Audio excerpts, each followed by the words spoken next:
Welcome back to another episode of the Not Almost There podcast. I have my great friend, Russ Rausch, in the house. How are you today, Russ? I'm doing great, Joe. It's great to be here. Great to see you. Hey, man, it's great to have you. We've known each other for a few years now. The first time we met was at our Refuel conference in Naperville where you spoke.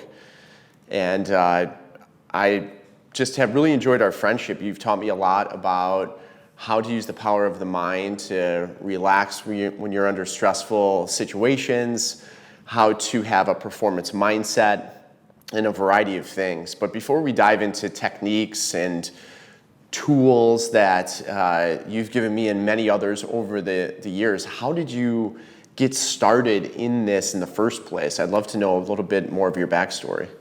Yeah, so to go way back, I was born in Kansas a long time ago, and I was one of many kids, but I was the first one to go to college in my family.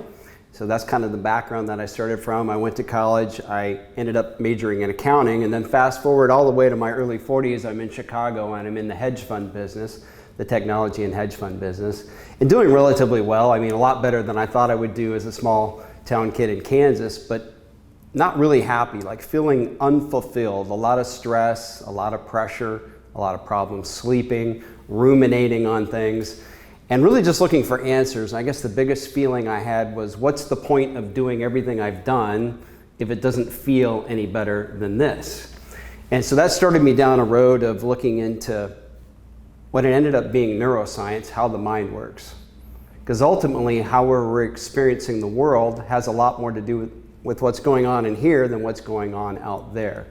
And so I started down this road in my early 40s when I was working at a hedge fund and a technology firm. And I just started learning about how the mind works. And it started to change the way I experienced the world.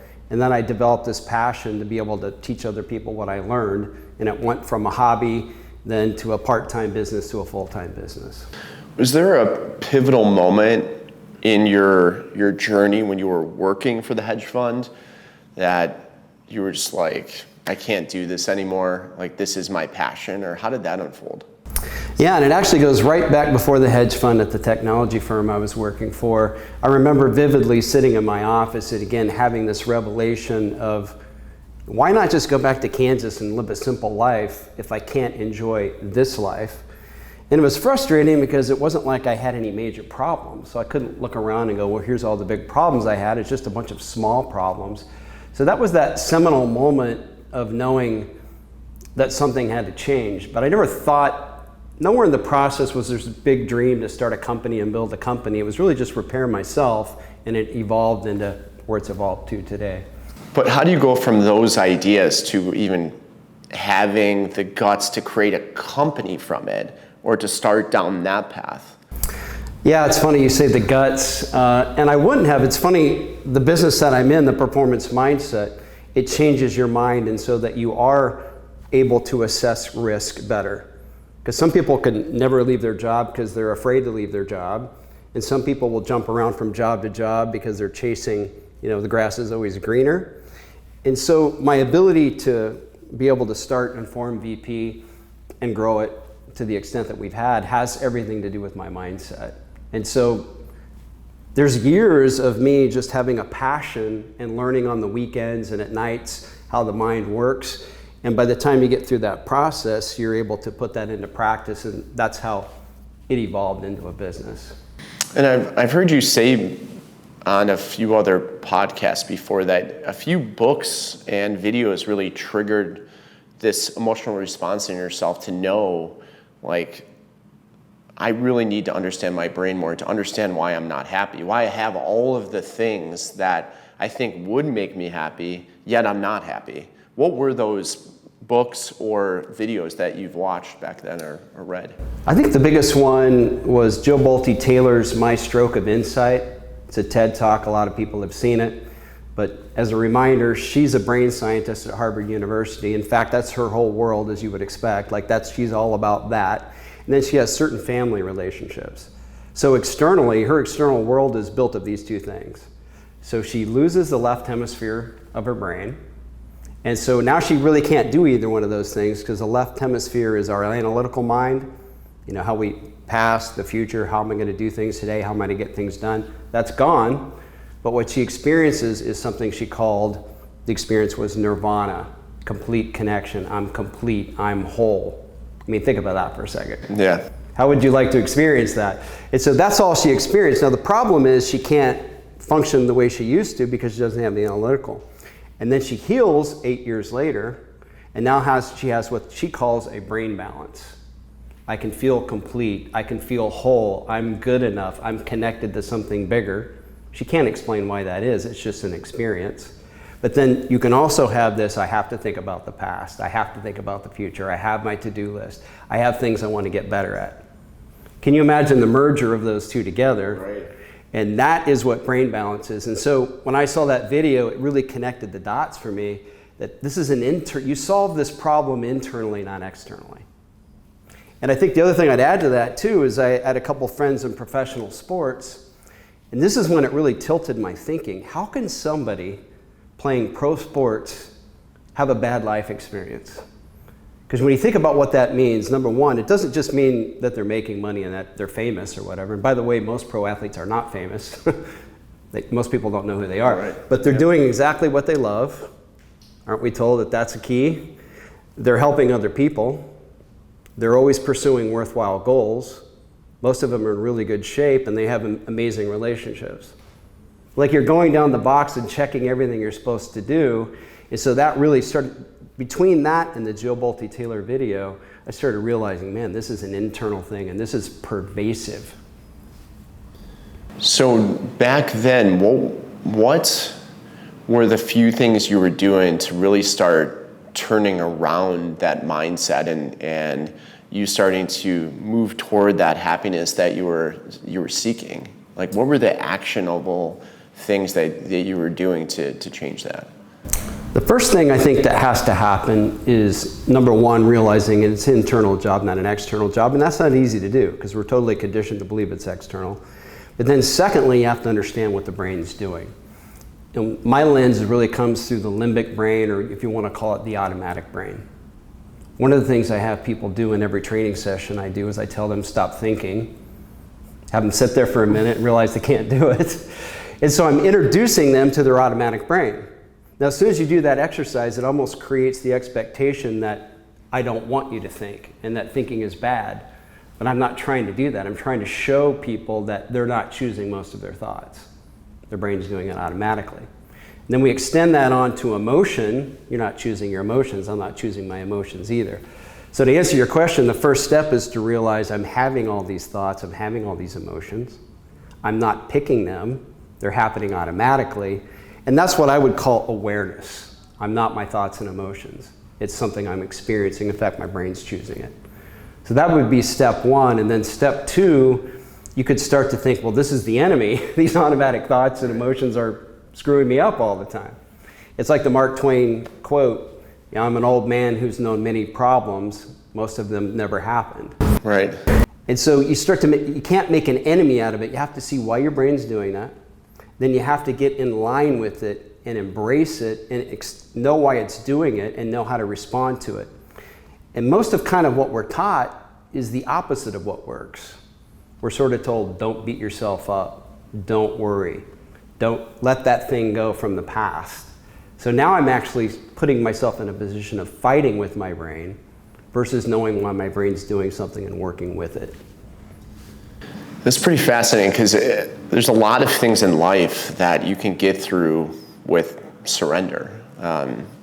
Having worked with folks like around this podcast and even my jiu-jitsu practice, like the best thing you could do is just relax. One of the things that Jesse Itzler told me on actually the first podcast I ever did was the best thing you could do when you're in freezing water, because David Goggins made him jump in this freezing lake, is just surrender.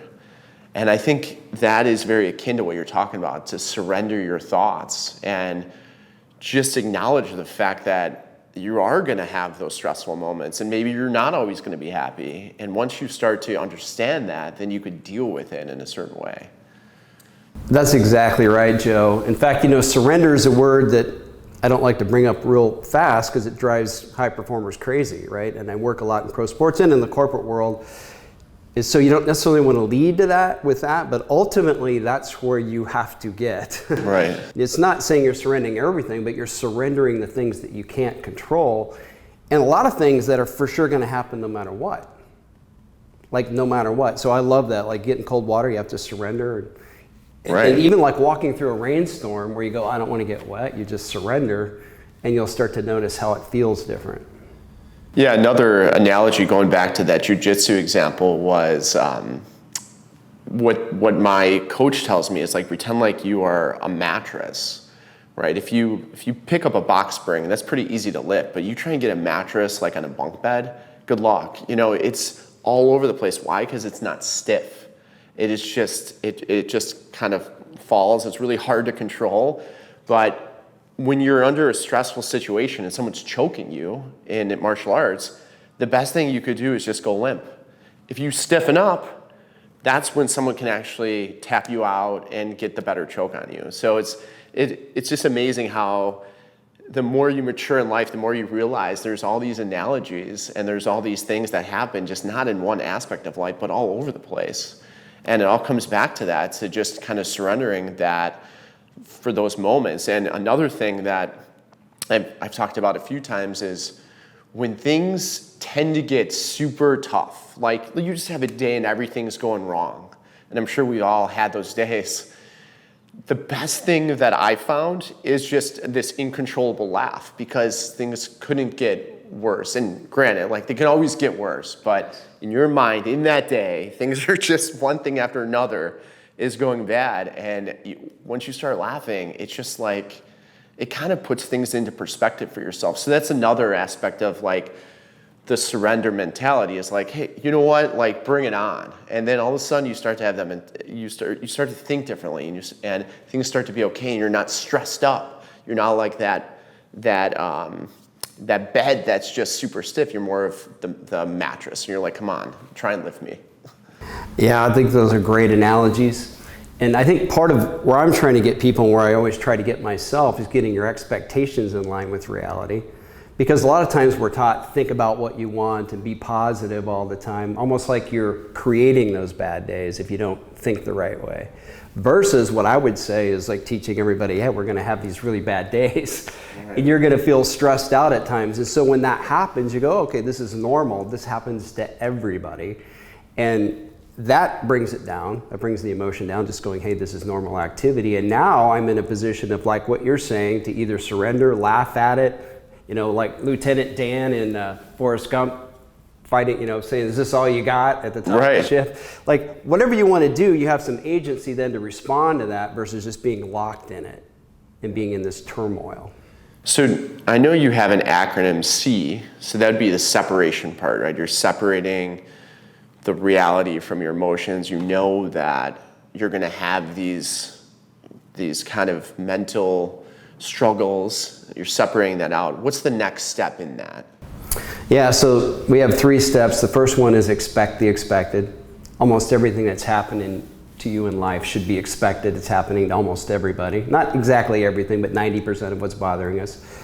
And then the C, that the separate, just stands for I'm having an experience. This isn't, my emotions aren't me, they're just something I'm experiencing. And the way I talk about the separation is if we had 4 shots of tequila here and we downed them, 4 each, we'd feel different. And we wouldn't say the world just got weird, we'd say it's the tequila. Mm-hmm. And we'd also know it's temporary and it's gonna pass. So when I say separate from your emotion, that's what I'm saying. You're having an experience. Chemical got projected in your brain. It's temporary. Unlike the tequila, well, maybe there's a reason, but there's always a reason why your brain's doing that. So that's the separate. The embrace is kind of what you brought up, what we've been talking about. Just experience it, embrace it, lean into it, or just observe it. That's what embrace means. That, because the chemical's been released, you can't undrink the tequila. So what's the best way to process the alcohol or the neurotransmitter? And that is the embracing. And then evaluating is then moving to your thinking mind from your emotional mind and go, I'm having this experience, this is how it feels, I'm not denying that, but what am I going to do about it? Can I do anything about it? And if we had the tequila, we couldn't stop feeling tipsy or whatever, but we could go to our thinking mind and go, okay, how should I handle this experience I'm having right now? So that's the separate, the embrace, and then the evaluate. Got it. When you were working with pro athletes, because now you have Vision Pursuit has grown over the last decade plus? Yeah, about 6 years. Okay, Yeah. so almost a decade. Well, yeah, at probably 8 years. It depends on when you say we started, but yeah. Got it. How have you been able to improve the game of these athletes that are under immense stress? I was watching the US Open yesterday, and I was just thinking about being a golfer in the US Open and how stressful that is. There's no hiding anything, right? Like you're golfing, and every single stroke means the world to the golfers on those moments. And I know a lot of them have sports psychologists that hang out with them, and they have these teams of people that help them get through the games mentally.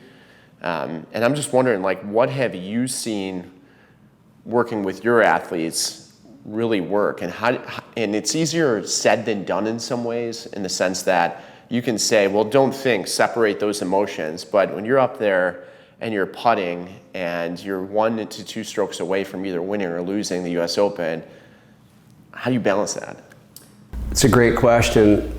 And the cool thing is, and what's been cool about my work, 20% of our revenues are from pro and college sports, 80% are from the corporate world. And I also do some pro bono work in high schools. It's all the same stuff.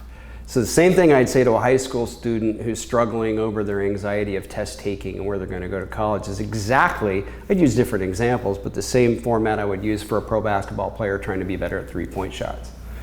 And what I would say is, number one, expect the expected. Going back to golf, if we had any golfers in here, and I don't know if you're a golfer, and we said, hey, let's list out the challenges. I'm an aspiring golfer. Aspiring golfer, well, you're ahead of me then. But if we said, hey, list out the struggles we're going to go through in the US Open, they could list them out. List out the emotions you're probably going to experience. They could list them out. And this seems so simple, but that little exercise to say, oh, this is completely normal, what I'm about to go through, helps bring it down a notch. You should do the same in the corporate world. If we got together one of your teams from Dealer Inspire and said, what are the stresses and challenges and emotions you're going to face the next 3 months? They wouldn't know everything, but they'd know 80% of them. And so you go, okay, expect this completely normal, this is going to happen. Does that make sense? Yeah, it totally does. That is huge, and pro athletes are never told that. They're not, I shouldn't say they're never told that. They're often told kind of this positive language of think about what you want and think about your goal, think about yourself succeeding, making the putt, making the great shots. They're inundated with that outcome-based thinking versus expect some challenges and adversity. That's exactly what's going to happen. And then when those happen and you're up to make that putt, like you're talking about, or you're trying to do a drive and you don't like the wind or the fairway or whatever, instead of saying don't think, I teach the athletes to, hey, you're going to experience stress and anxiety. You're going to be in your head. What if I don't hit this right? Oh, I don't like the wind out of the left. And you learn to be able to execute while that's going on. You don't stop it from going on. You see it for what it is. And I like working with 3-point shooters because 3-point shooting's either they're making it or they're not making. A lot of that other stuff is very subjective. But I like to tell a 3-point shooter, you can make a shot. You can make whatever you can make, whatever your talent level is, no matter what your mind's doing. Because as soon as I start to try to control my mind, be in the moment, be in the zone, quit thinking, believe I can make this shot, no matter what you want to say, that's a narrative that I'm going on in my mind instead of just playing basketball. And after a while, you'll be able to say, if you practice this, you can go, I can make a putt, do a drive, do a meeting, take a test, no matter what my brain's doing. And I call that true confidence. Because the feeling of confidence is fleeting and out of our control. The feeling of being good enough is fleeting and out of control. It goes up and down. And so that's kind of a long answer, but that's really the format. It's expect the expected, see, and then control the controllable. And from your work with the athletes, how much of their performance is in their mind? I would think it's a lot of it, because at that point they've trained a ton, they're putting in the work. I would assume 99% of them are, maybe 1% super talented, doesn't need to as much. But how much of that, their achievements, are coming from mental strength?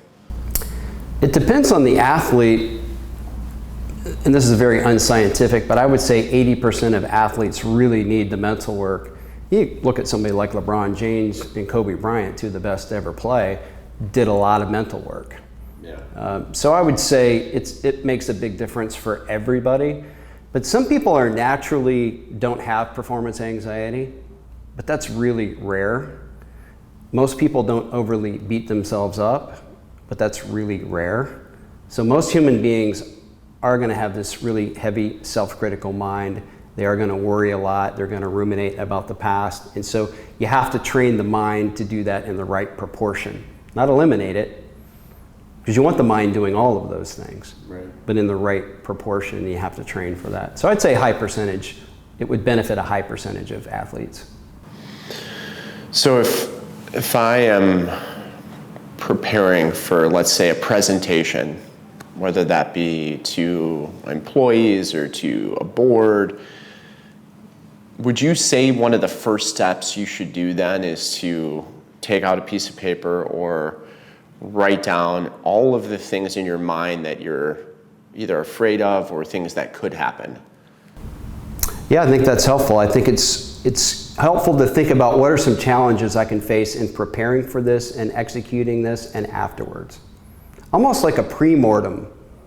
The post-mortem, you're looking back and say what went wrong. You can pre-mortem and say, doesn't necessarily have to be things that are going to go wrong, but what are going to be some challenges I might face? It could be procrastination, it could be all kinds of things, but I think that is helpful. It's almost like you're looking at the landscape ahead of time. And then what would the second step to that be in the same scenario? I'm prepping for this big meeting or presentation.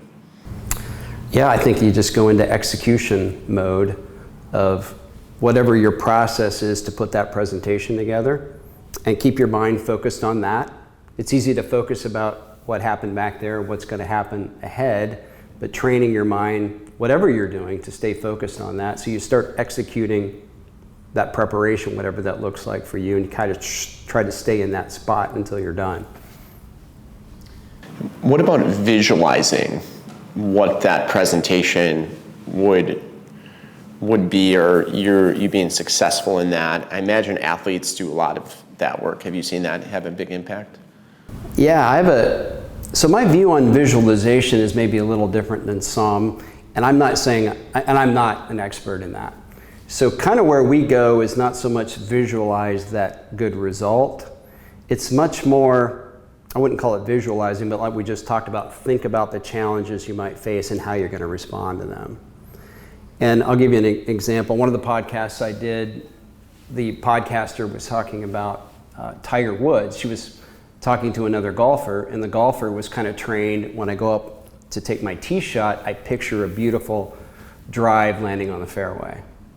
And he was golfing with Tiger on that day, and Tiger said, well, you might think about visualizing what happens when you don't hit it on the fairway. So in other words, you're not preparing yourself to hit a great tee shot every time. That's never going to happen. And so instead, I'm not saying you expect it to be bad, but you know that you're not going to hit them all on the fairway. So it becomes much more about thinking about your resilience and your ability to respond when that doesn't go well, versus thinking every shot's going to be right where you want it. And that's a little counter to the way a lot of people.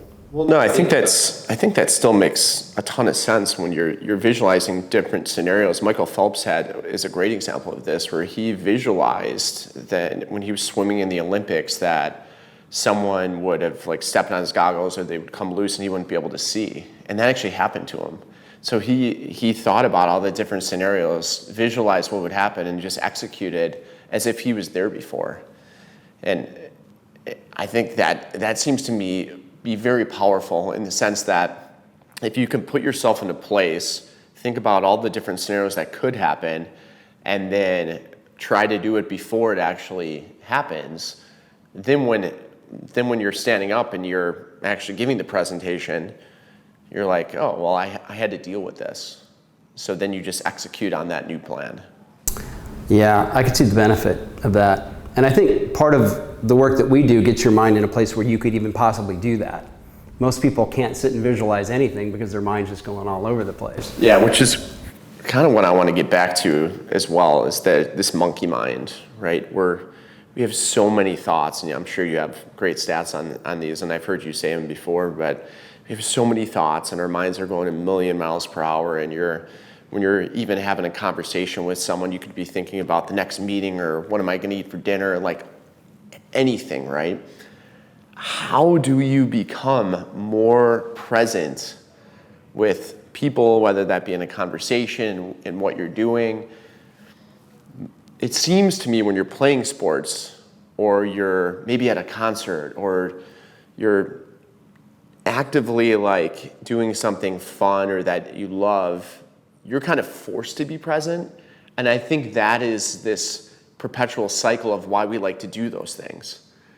But what are some things you can do when you're not necessarily at a concert or playing sports to make yourself more present, to enjoy the moment that you're in? Yeah, so I know you've had a fitness journey. You're obviously very fit. You've put a lot of effort into that. So how did you become physically fit and more healthy? One step at a time. And you actually had to do something. Yeah. You didn't just decide, I've decided to become more physically fit and healthy, therefore I wish I could have done that. Yes. I just took a pill and... Yes. So people think of the mind that way. Like, I just need to quit worrying. I need to be in the moment more. I need to quit with the monkey mind. It doesn't work like that. So to get there, you can get there, but just like physical fitness, there's mental fitness, and you have to do the steps that actually work. And if you go through the right training regimen, your mind will slow down, but you want to be thinking about the past, because you think about that, like, what I like to talk about is, why is the mind doing all this in the first place? It's thinking about the past so we can learn from it. Doesn't want you to repeat mistakes, which is, by the way, what's the very motive of your own brain? Is it to screw you up, or is it to help you? And so you have to start with, my brain's there to help me. And the reason why maybe it's not functioning the way it should is because nobody's taught me how to use it. I don't know how my thoughts and emotions work. So you have to start with the premise that the mind's doing that. So you back up and go, I'm going to think about the past, and because I want to learn from it. I want to think about the future because I want to prepare for it. I want to mitigate problems. I want to respond well to problems.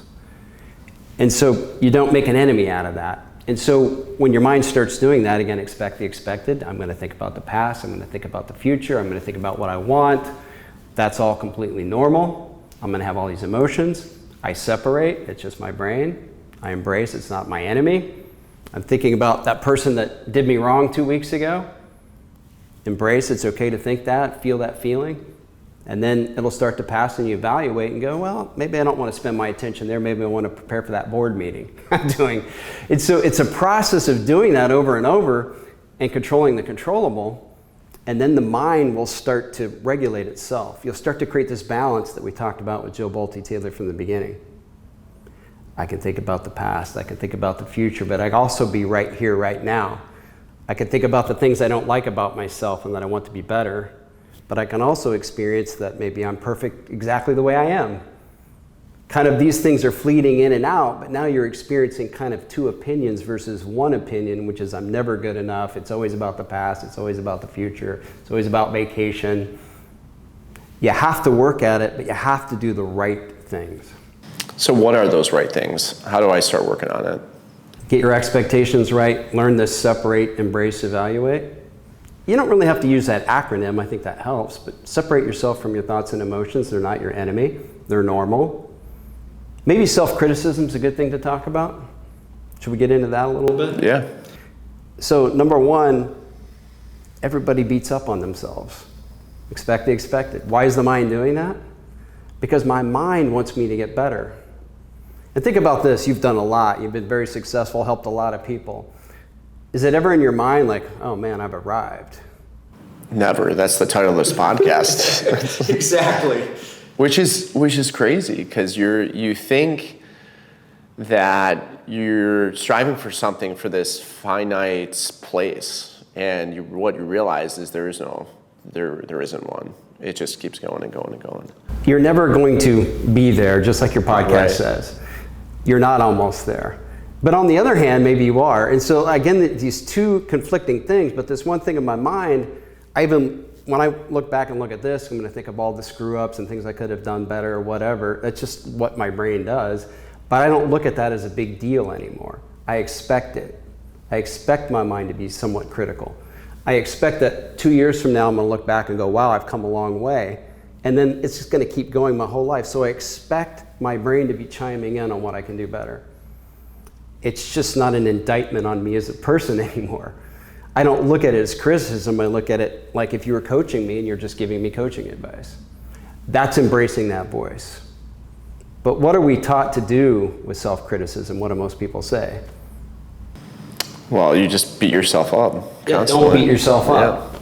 Now I'm creating an enemy out of that versus going, that's my mind trying to make sure 2 years from now I'm up here instead of down there. Yeah, I like that. And there's another part of your brain that says there is no up there. You're already fine the way you are. And so these two conflicting things that are in our mind that you have to balance, and they're never perfect, but that's a good example of not making an enemy out of your mind and embracing it. When you ask about what are things you can do, so expect the self-criticism, separate from it, embrace it, evaluate. And we always find when we look back that I'm sure you're harder on yourself than other people are on you. Yes, that's true with most people. And so over time, what you'll start to get is more objectivity about, was I really that bad or was it just my mind? Your mind will start to balance out and these things will start to happen naturally by doing these steps. Now the other thing you can do, there's meditation, and we have an app that has meditation, has all of these things, and that can help as well. I'm always cautionary about that because if people look at mindfulness or meditation as the whole solution, and again, it depends on how you're doing it, but I look at that as only part of the solution and the other things we've talked about before as more important. And these things augment these things I'm talking about. One thing before we move on, I would say people get so caught up in all of the things that could happen is they tend to not start anything, like unless they have like the perfect plan, or they're just so worried about what other people are thinking about them. And even like when I created this podcast, I didn't have a perfect plan for it, but I knew I needed to start. And to your point, I listened to the first episode I've ever done the other day, and I was like, oh, I was like, to listen to it is not proud of it, right? And I'm like, but that's okay, you know? Like I said I was gonna do that. I said it to myself. I know I'm gonna learn. I know over time I'm gonna be more myself when I'm talking. You still kind of cringe at those moments, but and I think that's why like some people don't like to watch themselves on video. But I guess the point I'm making is just start. Even if you don't have the plan, you're gonna learn so much from starting something. I don't care what it is, if it's a fitness journey, if it's a diet, if it is whatever, you name it. But just starting the process is so huge. And then from that point, then you just learn and build and go and figure out what you like and what you don't like. And then you start to develop those skills, but it doesn't happen overnight. And I've known so many people that are so talented that are just afraid. Oh yeah. And I think that's such a big thing to me. You know, it's just like, who cares? Just go do it. It doesn't matter. Yeah, obviously I'm very biased and I have a lens I look through, but my lens is like, start with the mind, get the mind right, and the stuff you're talking about will just automatically happen. You'll have fear, but it won't be insurmountable. You'll be able to press through. And it's kind of like I was talking about before. Some people stay here because they're afraid to move, and some people are moving all the time because they feel like they got to move to have any kind of happiness at all, right? And so in between is kind of reality, and it's this whole thing of making it happen versus letting it happen. It's a dance. And people like you and maybe people like me and a lot of the people I work with are all about making it happen because that works for us. But sometimes there's a time to let it happen. And everything we're talking about, to me, starts to come in the right proportion if you train your mind the right way. And then you will be able to overcome fear. But sometimes that fear is well placed, and you shouldn't go do that thing, right? And so how do you know the difference? You got to keep working on your mind, and then over time you make better decisions. So going back to the meditation side and mindfulness, because I think those two words are interchangeable, even though they're a bit different. What do you say to the person that just can't relax or try to even practice like micro moments of meditation, whether that's taking 30 seconds? How do you get to a point where you can actually start to implement that, or not necessarily convince someone, but like, what's a good practice to start that, I guess? Yeah, it gets back to expectations. So some people's expectations of meditation is it's going to be calming, my mind's going to clear, it's going to feel good. And for many people, it's the opposite. Their mind gets more cluttered, they feel more anxious, they want to get up and move. And so it's teaching people that meditation isn't about how you feel in the moment, although sometimes it's amazing. And over time, it can feel really good while you're meditating. That's not what it's about. It's about what it does for your mind outside of the meditation. So whether you sit there and your mind wanders and you feel anxious and even angry when you're meditating, or you feel blissful and calm, that's really not the point. The point is it's going to build gray matter in your prefrontal cortex. It's going to calm your limbic brain down over time. And so for me, the message is don't think of yourself as being good or bad at it. There is no such thing. There's either do it or don't do it. If you do it, you'll get a benefit, and if you don't, you won't. It's like lifting weights or running. You may love to run, I may hate to run. Either way, if we both run, we're both going to get a benefit regardless of how it feels when we do it. So that's what I'd say about meditation. And then mindfulness, kind of the same. Like, to me, mindfulness isn't I'm going to be in the present moment all the time, or even 80% of the time, or even 50% of the time. It's having the capacity where my mind wants to be there more often than it is now.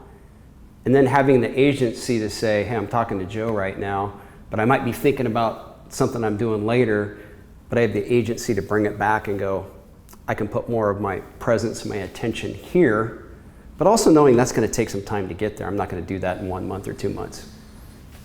Yeah, to me, it's also about like the deliberate action of something and the purpose behind what you're doing.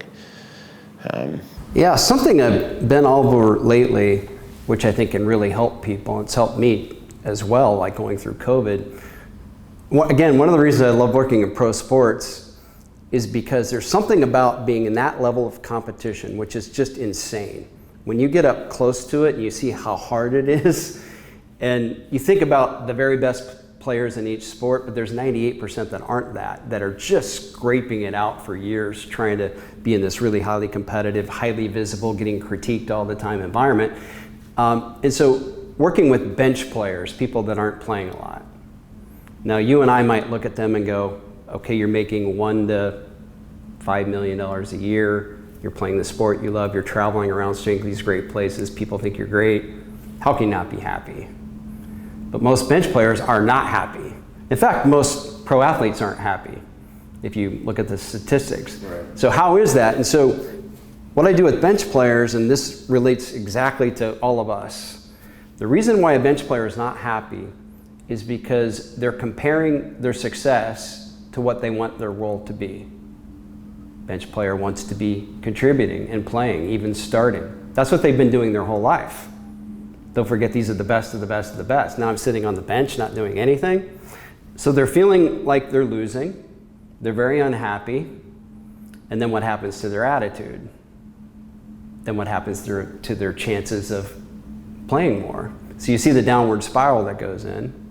And people will come to them and go, quit being so selfish, you should appreciate what you have, and all of this kind of thing like that, be more positive and all this stuff. It doesn't work. And so for me, it's like, I try to get them to realize, this is what your role is. I know this is what you want your role to be, this is what it is. So how can you win at your role? And then I just have them list the things out. And what they're gonna say invariably is, be coachable, be a good teammate, have a good attitude, show up for my workups on time, do the extra work. Like, it's all obvious stuff.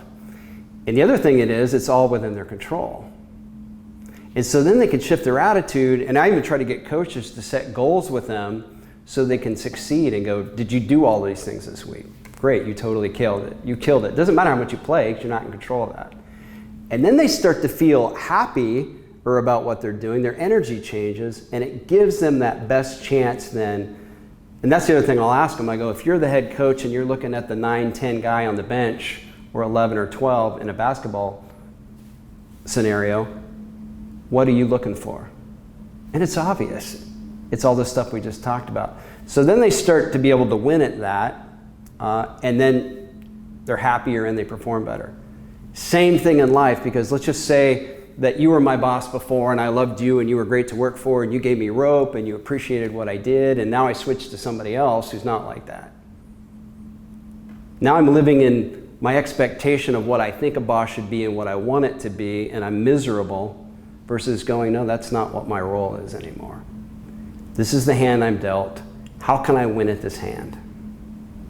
That works in your marriage, it works with raising kids, it works with everything. You got to get in line with what reality is and come up with a game plan at winning at that. And then you'll start to get these things that you want, which is maybe to get promoted, get a different job or whatever, because it's coming out of this great activity. But my point is, the way to get there is to go through this process of expect the expected. You're not always going to have a great boss. You're not always going to get what you want. You apply a seed to the emotion, and then controlling the controllable is playing the hand I'm dealt.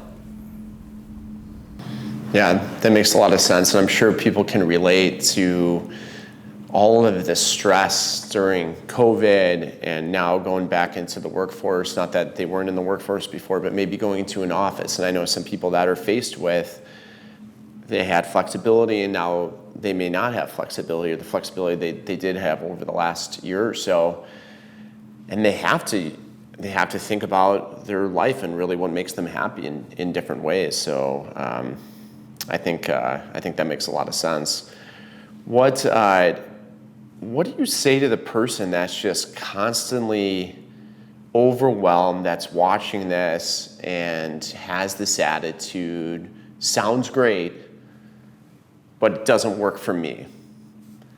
I'm sure you've had that in the past, or maybe you're even working with some current clients that doubt that they can actually use techniques to improve their lives in these ways. Is there something that they can do that's outside of what we said today to get them started? Yeah, great question. And I'll point out, I'm not a psychologist or a clinical psychologist, so if you really have extreme anxiety, you should probably seek professional help. But a lot of people that I've worked with feel like they're anxious all the time. So it's hard for them to think about embracing that. Like, why would I embrace that? And so I would say it's a longer road for those people. And by the way, a lot of pro athletes are like that. I mean, think about it. If you're going to be the best of the best of the best, you've got to have this dog mentality. Nothing's ever good enough, and you can feel a lot of anxiety and feel like you got to be in this cycle all the time. And so I would just say you got to wade in there and work at this. And a little bit of it is like, embrace the fact that you're anxious. Embrace the fact that you're a perfectionist and it's never good enough.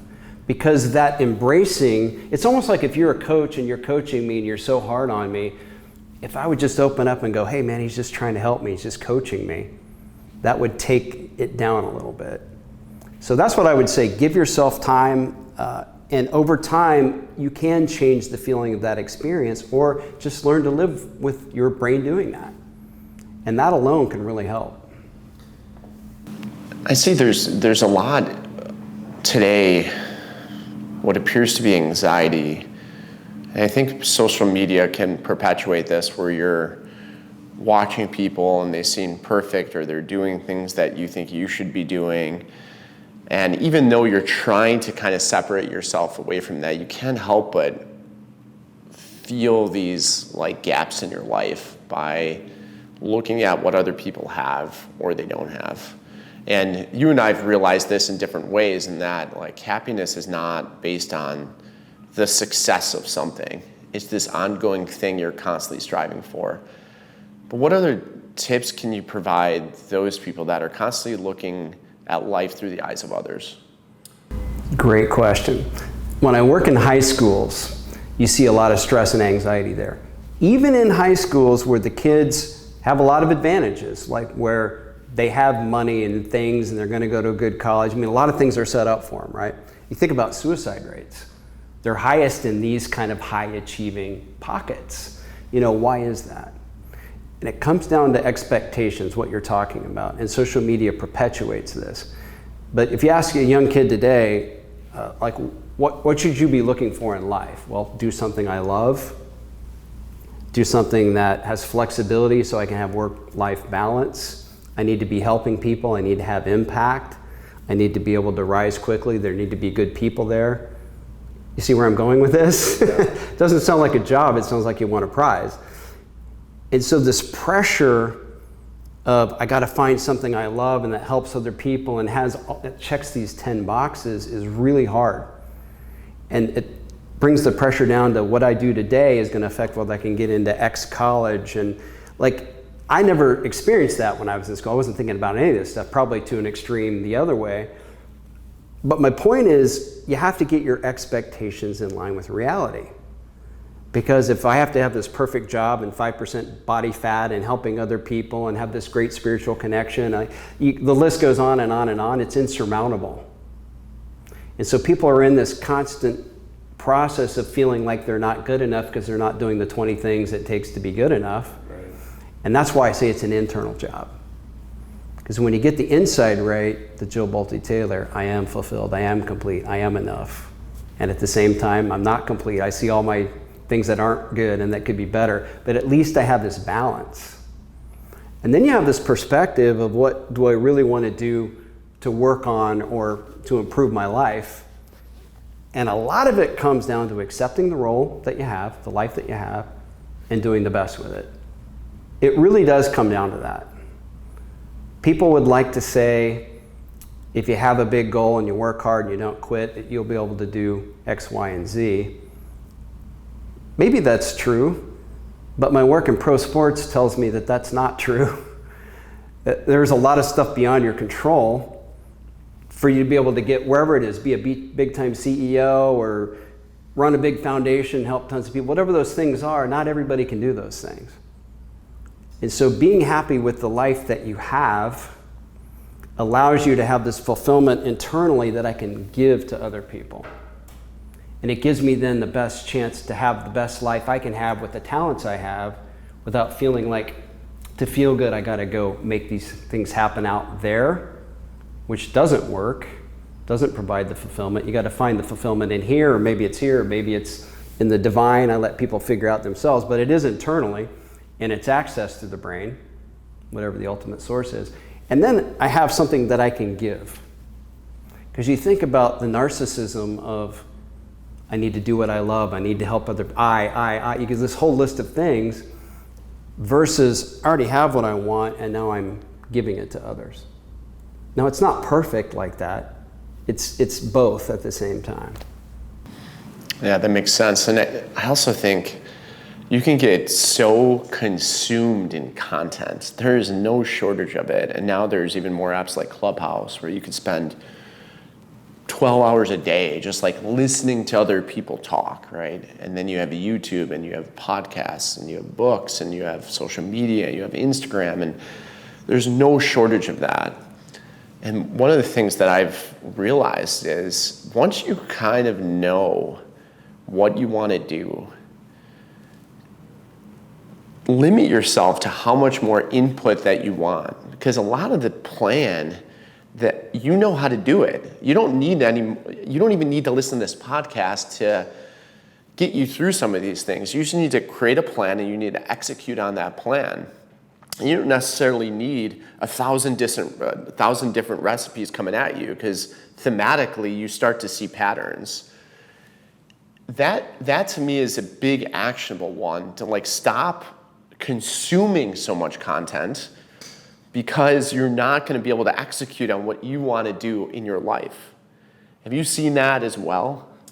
100%. And what I would add, you said you know what you want to do, get a plan and start doing it. I would just add, get your mind right. Right. Well, that's part of the plan. That's part of the plan. That is step one. Yeah. If you get the mind right, then you'll have more clarity of like, what do I really need to improve? And I don't need to do anything. That's such a beautiful place to be in.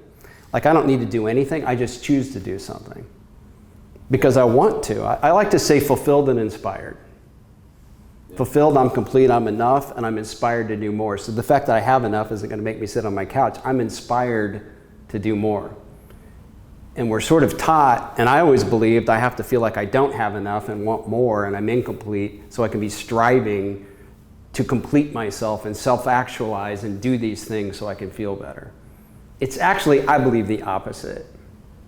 And so when you create that opposite, then exactly what you're talking about, consuming, I'm out there looking for the world to give me this answer that I'm missing when you don't need that. Now, it doesn't mean like there's great stuff that you have on your podcast that can help people, but again, like this nonstop consuming of information. I always like to talk about even like getting healthy. Everybody knows how to do it.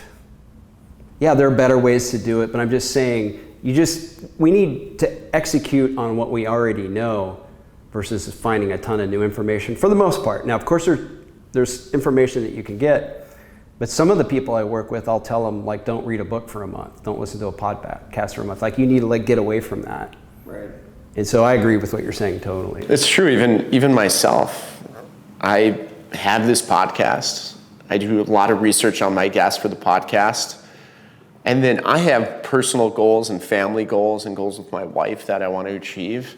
And if I just took that time, unless I was doing two things at once, like as an example, if I'm training for like yesterday I ran 19 miles training for a Spartan race, I'm listening to content, right? But if I like went home and then listened to more content, it's like what I'm gaining there, I might be gaining something, but it's not worth it.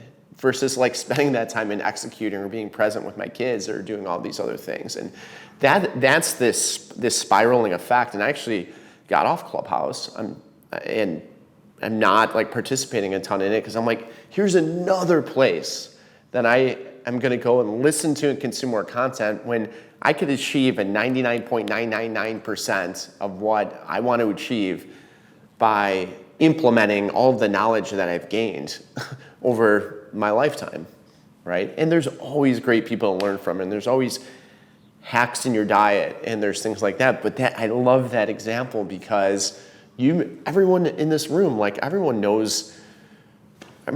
that I know knows what to do to lose weight or to eat better, yet we're still gonna buy these diet books and we're still gonna listen to podcasts on weight loss, right? Even though you already know it.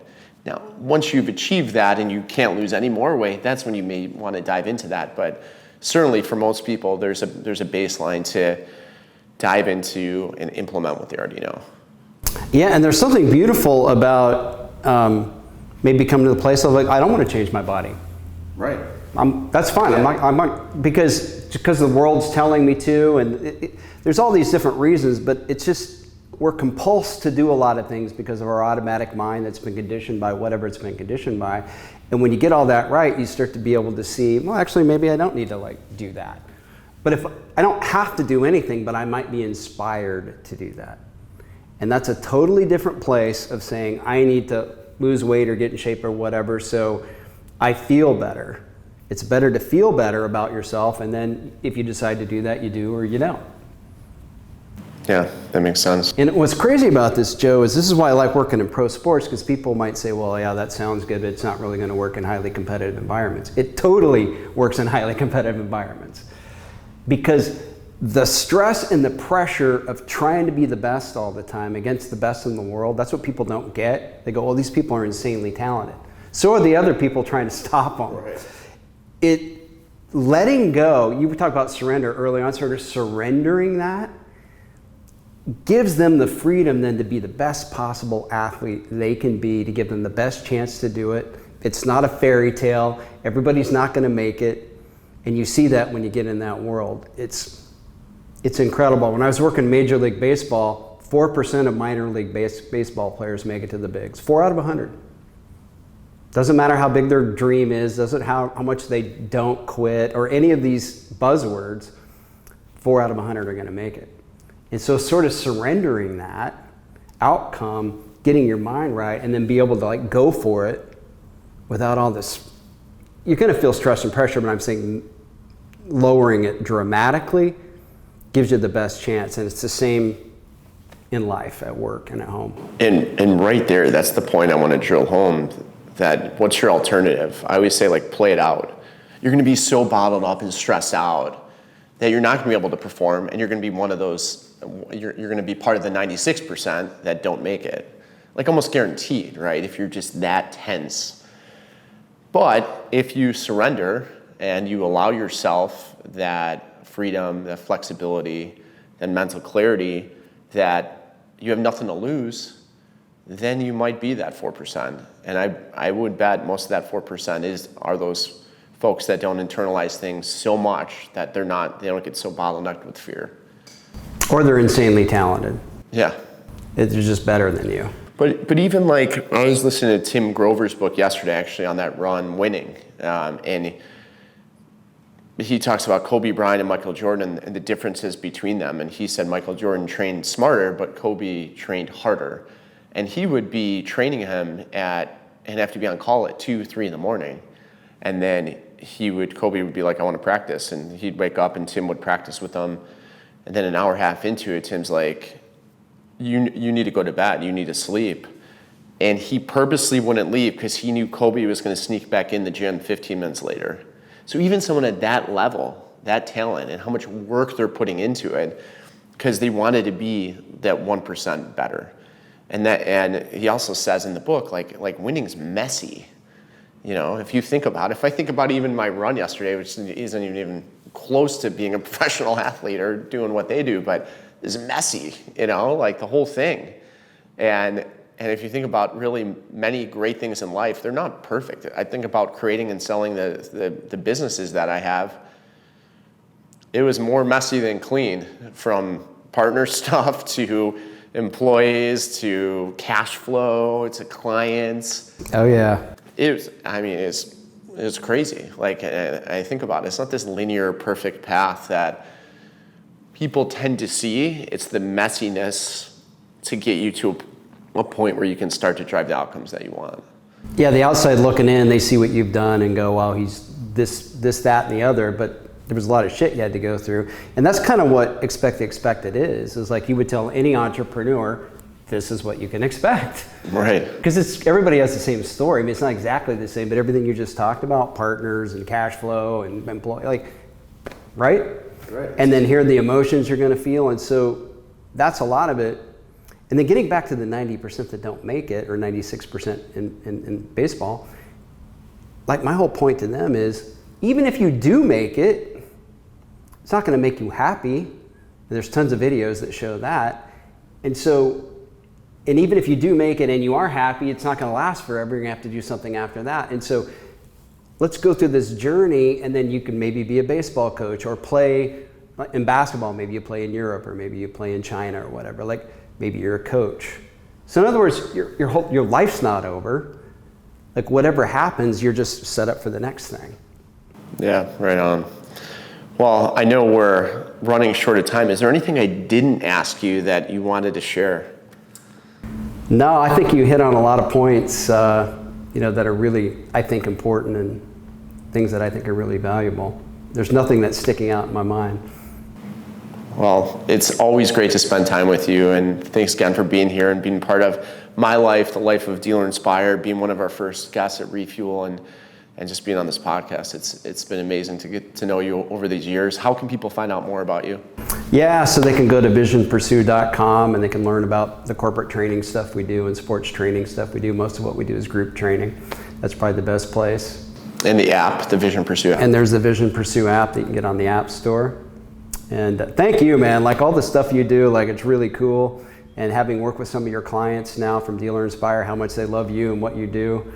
So you're helping a lot of people. I appreciate it. You've been a great inspiration and help to me. Oh, well, thank you very much. It was great to spend time this morning, Russ. Thanks, Joe.